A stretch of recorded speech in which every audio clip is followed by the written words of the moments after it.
Hi friends, summer வந்துட்டாலே மாம்பழம் இல்லாமல் யாருமே இருக்க முடியாது. ஸோ அந்த மாதிரி தான் ஃப்ரூட்டில் வந்து ஒரு ஃப்ரூட் வந்து நம்ம லஞ்சுக்கு மெனுவாக வச்சு சாப்பிட்றோம் அப்படின்னா அது மாம்பழம் மட்டும்தான்.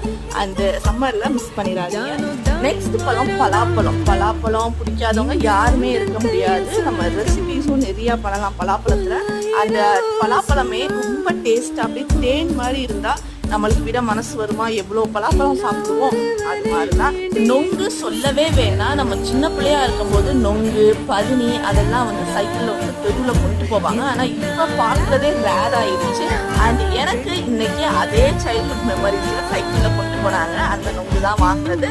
ஸோ நீங்கள் மிஸ் பண்ணாமல் இந்த ஃப்ரூட்ஸ் எல்லாம் சம்மர்லேயே சாப்பிடுங்க. இல்லாட்டி கிடைக்காது, அடுத்த சம்மர் வரப்போ தான் கிடைக்கும். ஸோ நல்லா மேங்கோ அண்டு நொங்கு இதை சாப்பிட்றப்ப நம்மளுக்கு வந்து பாடி ரெஃப்ரெஷிங்காக இருக்கும். நம்ம பாடியை வந்து கூலாக வச்சுருக்கோம். ஸோ இந்த ஃப்ரூட்ஸ் எல்லாம் கண்டிப்பாக சாப்பிடுங்க.